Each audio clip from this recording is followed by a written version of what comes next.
আমাদের দেশে কিছু কিছু মানুষের চেলায় কামড়ানোর মতন বিষ ওঠে। জি, চেলায় কামড়ানোর মতন বিষ ওঠে। যখনই মাথায় বিষ ওঠে তখন বলে মুসলমান মৌলবাদ। যখন মাথায় বিষ ওঠে তখন বলে এরা লড়াকু জাতি।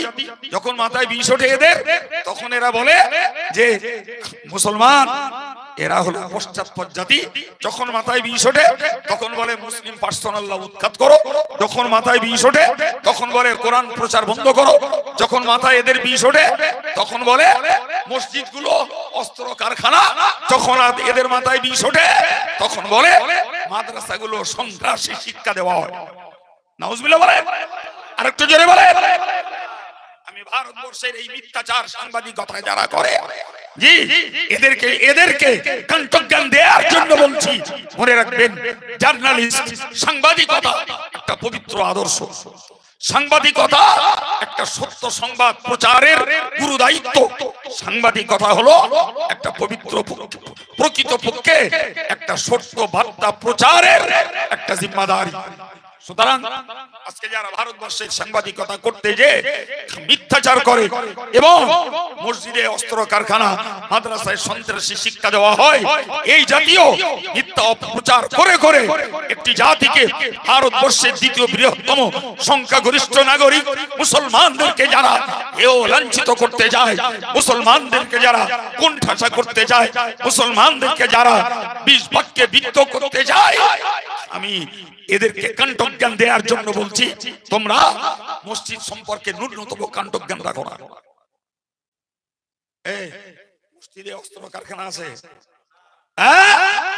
মসজিদে এক আল্লাহর ইবাদতের জন্য, মসজিদ আল্লাহর জিকিরের জন্য, মসজিদ আল্লাহর নামাজের জন্য, মসজিদ তাসবিহ তেলাওয়াতের জন্য, মসজিদ মুরাকাবা মুশাহাদা ধ্যান মগ্ন হয়ে আল্লাহকে পাওয়ার জন্য মসজিদ।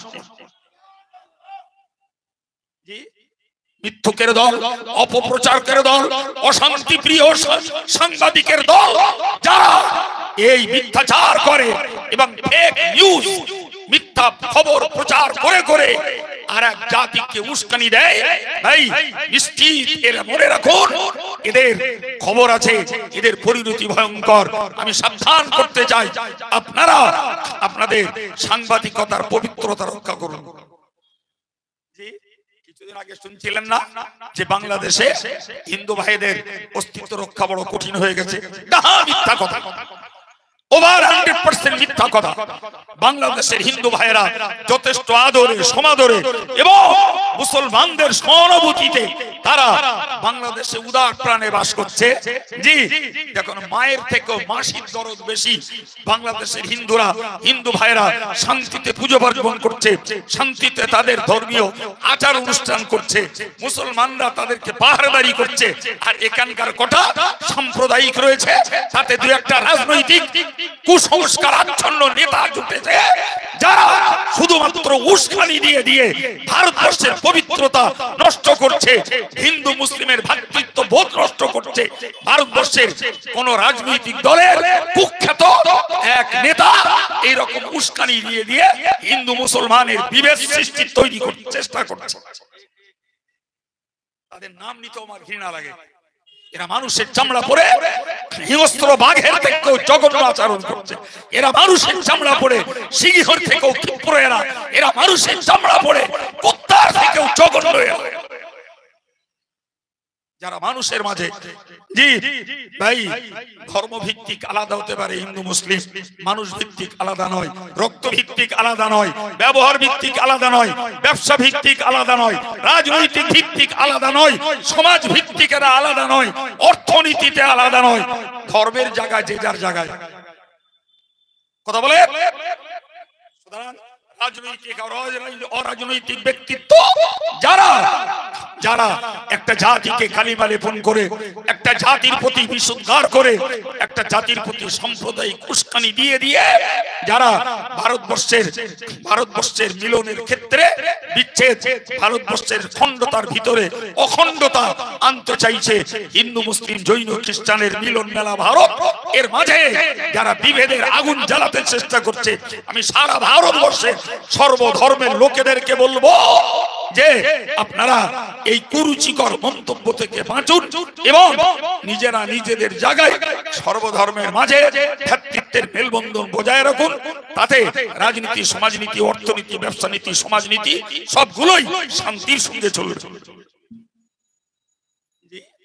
ভাই এরা জানেন, এরা নিজেরা সন্ত্রাস সৃষ্টি করে আর দোষ দেয় দাড়িওয়ালা টুপিওয়ালা মাদ্রাসায় পড়ায় ছাত্র আলেমদের। এদের যদি কাণ্ঠজ্ঞান থাকতো যে মাদ্রাসায় কি পড়া হয় একবার খোঁজ নিয়ে আসি। জি, শিশুর যে কাণ্ঠজ্ঞান আছে ইসলামী মাদ্রাসাগুলোতে কি পড়ানো হয় এতটুকু কাণ্ঠজ্ঞান এই দেশের তথাকথিত রাজনীতিবিদদের মাথায় নেই। জি, নাম বললে প্রত্যেকটা মানুষ, ছেলে বুড়ো মাঝবয়সী বাচ্চা সবাই জিনে ফেলবে যে এই সেই জন্তু যে মুসলমানদের বিরুদ্ধে বিশুদ্ধার করে সাম্প্রদায়িকতার বিষ বাক্য তুলে তুলে ভারতবর্ষের সর্বস্তরের ধর্মীয় নাগরিকদের মাঝখানে বিচ্ছেদ তৈরি করতে চাচ্ছে। মনে রাখবেন, মাদ্রাসায় পড়ানো হয় কোরআন, যে কোরআন মানব জীবন গড়ার সারা পৃথিবীর শ্রেষ্ঠ প্রেসক্রিপশন, সেরা প্রেসক্রিপশন। এটাকে যারা ঔষধ হিসেবে কাজে লাগাবে তাদের জীবন মানবিকতায় ধন্য হবে, তাদের জীবনে ভ্রাতৃত্ব বোধ আসবে, তাদের জীবনে মানুষের প্রতি দরদ আসবে, তাদের জীবনে মানুষের ভিতরে মর্যাদা দেওয়ার প্রবণতা তৈরি হবে, তাদের জীবনে বাপ মায়ের প্রতি মর্যাদা বাড়বে, তাদের জীবনে সামাজিকতা, অর্থনীতি, রাজনীতিতে শান্তি ফিরে আসবে। যারা এই কোরআনকে নিজেদের জীবনের গাইড বুক হিসেবে মান্যতা দেবে তারা সৃষ্টির শ্রেষ্ঠ মহামানব হযরত মুহাম্মদ সাল্লাল্লাহু আলাইহি ওয়াসাল্লামকে চিনবে, স্রষ্টা হিসেবে আল্লাহকে তারা চিনবে। তারা বিশ্বাস অনুযায়ী পরকালে জাহান্নাম থেকে বাঁচবে, তারা জান্নাতের চির দখলিকার হয়ে যাবে। সবাই মিলে বলে। সুতরাং কোরআন সন্ত্রাস শিক্ষা দেয় না, কোরআন শান্তির শিক্ষা দেয়, কোরআন মানবতার শিক্ষা দেয়, কোরআন ভ্রাতৃত্ববোধের শিক্ষা দেয়, কোরআন সর্বধর্মের মর্যাদা শিক্ষা দেয়, কোরআন মানবতা শিক্ষা দেয়, কোরআন মানব অধিকার রক্ষা করার তাকিদ দেয়। জি প্রিয় ভাইরা আমার, সেই কোরআনের বিরুদ্ধে বিশুদ্ধার করে বলা হয় জি মাদ্রাসাগুলোতে, কোরআনী মাদ্রাসাগুলোতে সন্ত্রাসের শিক্ষা দেওয়া হয়। 2002 সালে পশ্চিমবাংলার একজন প্রয়াত মুখ্যমন্ত্রী তিনি কথা বলেছিলেন। জি, আবার কিছুদিন চলছিল, আবার মাথায় বিষ উঠে গেছে, হালে আবার বলা ধরেছে, এই হালে আবার বলছে। জি, আমি কালকে একটা বাইরে বলেছি যে ভারতবর্ষের ইন্টেলিজেন্স ব্যুরো আছে, গোয়েন্দা দপ্তর আছে, এদের উচিত মাদ্রাসাগুলোতে এসে 2-4 দিন ডালির পানি খাওয়া। ডালির পানিটা যদিও বলিনি, তবে বলেছি এদের মাদ্রাসাগুলোতে এসে দেখা উচিত এরা কি পড়ায়, কি পড়ে, কিভাবে ছাত্রগুলোকে তৈরি করে, এদের সারা দিনের রুটিন কি, এরা টাইম টু টাইম কি করছে। ভাই যেখানে মাদ্রাসায় সকালবেলা উঠে ফজরের নামাজ হয়, তারপরে কোরআন তেলাওয়াত হয়, তারপরে ছেলেরা পড়তে বসে, তারপরে টিফিন করে, 8টা বাজলে ক্লাসে বসে, জি 1:30 পর্যন্ত ক্লাস করে, জোহরের নামাজ পড়ে, খায় বিশ্রাম করে, আসর বেলা মাঠে ঘাটে একটু টাইম পাস করে, মাগরিবের নামাজ পড়ে, আবার পড়তে বসে, জি 8:30 বাজলে খেয়ে নেয়, আবার এশার নামাজ পড়ে, এরপরে আবার পড়তে বসে, রাত 12টা 1টা 1:30 2টো। যে যেমন ব্রেনি, যে যেমন স্মার্ট, সে তেমন ক্লাস পড়াশোনা করে, আবার একটু বিশ্রাম করে, সকালবেলায় আবার উঠে ফজরের নামাজ পড়ে, জি কেউ তাহাজ্জুদ পড়ে রাতের বেলা। এই চলে যাদের দৈনন্দিন রুটিন। ভাই এরা সন্ত্রাসের ট্রেনিং নেয় না কখন? বলেন না, এরা সন্ত্রাসের ট্রেনিং নেয় না কখন?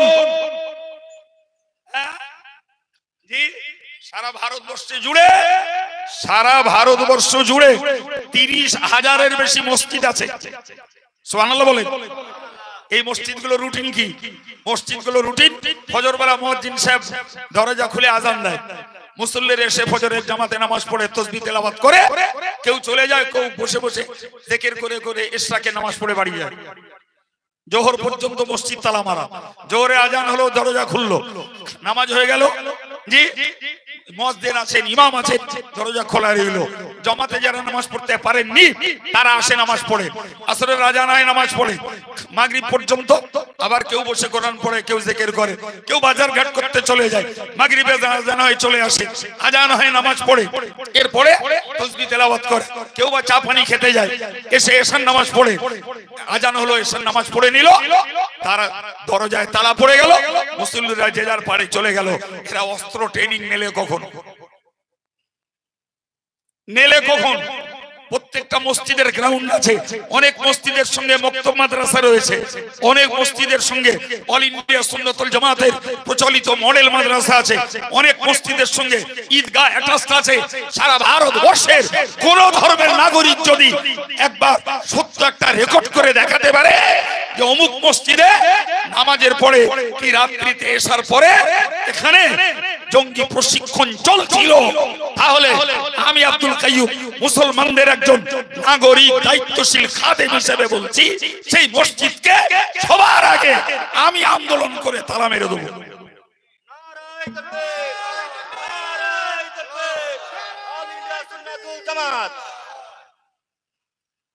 তাই ভারতবর্ষের সাংবাদিকদের যারা মিথ্যাচার করে, ফেক নিউজ যারা প্রচার করে, জি একটা জাতির বিরুদ্ধে বাকি জাতিকে উস্কানি দেওয়া হচ্ছে, বিদ্বেষ তৈরি করা হচ্ছে, বিভেদ সৃষ্টি করার অপচেষ্টা রণকৌশল তৈরি করা হচ্ছে, এদেরকে আমি ভদ্রতার সঙ্গে সাবধান করছি। জ্ঞান কাণ্ড জোগাড় করুন, মাদ্রাসাগুলো কি হয় দেখুন, মসজিদগুলো কি হয় দেখুন, জাতির বিরুদ্ধে জাতিকে লড়ে দিয়ে দেশকে শান্তিতে রাখা যাবে না, দেশ শান্তিতে থাকবে না, কোন নাগরিক শান্তিতে থাকতে পারবে না। সুতরাং আমরা চাই ভারতের অখণ্ডতা, আমরা চাই ভারতের সাম্প্রদায়িক সম্প্রীতি, আমরা চাই ভারতবর্ষের সর্বধর্মের প্রীতির মাঝখানের মিলন ক্ষেত্র।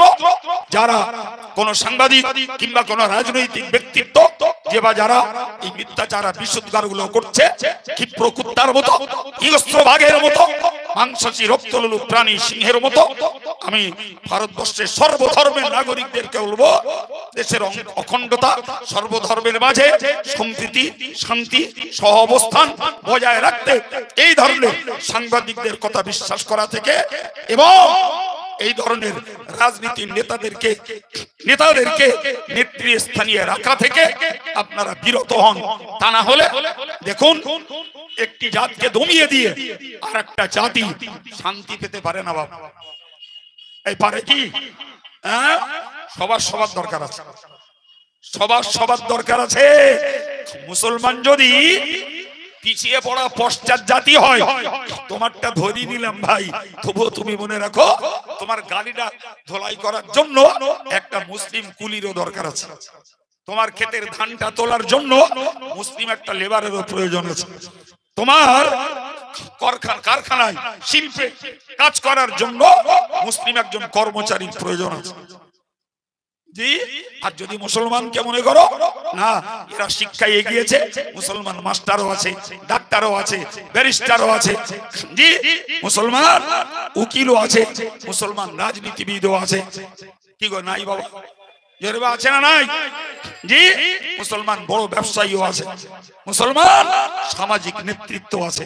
সুতরাং একটি জাতিকে এভাবে বিষাক্ত বাক্য প্রয়োগ করে, মিথ্যা সাংবাদিকতা করে, সাম্প্রদায়িক উস্কানি দিয়ে দেশটার উন্নতিকে ব্যাহত যারা করছে, এদের থেকে সারা ভারতবর্ষের সর্বধর্মের মানুষকে আমি নিবেদন রাখবো, আপনারা এই জাতীয় পশুভিত্তিক নেতা থেকে সাবধান হয়ে যাবেন।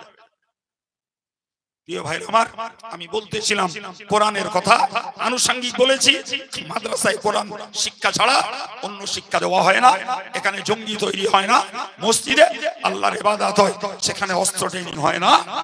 কথাগুলো আনুষঙ্গিক বুঝিয়েছি। যারা এই মিথ্যাচার গুলো করছে তাদেরকে ধিক্কার জানিয়ে আমি আমার শালীনতার ভাষায় প্রতিবাদ করেছি। জ্ঞানীদের জন্য ইশারা যথেষ্ট।